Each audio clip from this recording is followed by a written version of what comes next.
தாய்மொழி தமிழை குறித்து கமலஹாசன் பெருமையாக பேசிவிட்டு, என் தாய்மொழியிலிருந்து தோன்றிய மொழி தான் கன்னடம், மலையாளம், தெலுங்கு என்று பல தலைவர்கள் பேசிவார். அந்த மாதிரி அவர் கன்னடத்தினுடைய சூப்பர் ஸ்டாரை பாராட்டுகின்ற வகையில் நம்ம எல்லாம் ஒரு குடும்பத்தை சேர்ந்தவர்கள், ஒரு மொழி குடும்பத்திலிருந்து வந்தவர்கள், பிரிந்தவர்கள் நீங்கள் தான், நம்மளாம் வேற யாரும் இல்லை அப்படின்ற பொருள்பட ஒரு சமூக நல்லிணக்கத்திற்காக ஒரு கருத்தை அவர் சொன்னபோது, உடனே அங்கே இருக்கிற முதலமைச்சர், காங்கிரஸ் முதலமைச்சர்லேருந்து, பிஜேபி முன்னாள் முதலமைச்சர்லேருந்து, அங்கே இருக்கிற கன்னட வேதிய அமைப்புகள்லேருந்து, அங்கே இருக்கிற திரைத்துறை சேம்பர்லேருந்து எல்லாரும் எதிர்த்து எங்களை அசிங்கப்படுத்துறீங்க, அவமானப்படுத்துறீங்க, கன்னட மொழியோடு தமிழ் மொழியிலிருந்து பிரிஞ்சுன்னு சொல்லிட்டீங்க, துள்ளி குதிச்சு கமலஹாசன் படத்தை நாங்கள் வெளியிட மாட்டோம் அப்படின்னு நீங்கள் அறிவிச்சிங்க.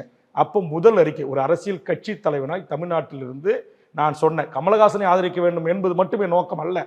ஆனால் நான் என்ன சொன்னேன், கன்னட படங்கள் தமிழ்நாட்டில் வெளியிட அனுமதிக்க மாட்டேன், கன்னட தயாரிப்பு நிறுவனங்களை வெளியிட அனுமதிக்க மாட்டேன், கன்னட அரசு பேருந்துகளை இயங்க விட மாட்டேன், கன்னடம் சார்ந்த எந்த ஒரு நிறுவனங்களும் தமிழ்நாட்டில் இங்கு இயங்க அனுமதிக்க மாட்டேன்னு பகிரங்கமாக எல்லா பத்திரிகை அறிக்கை கொடுத்தேன், எல்லா தொலைக்காட்சியிலும் பேட்டி கொடுத்தேன்.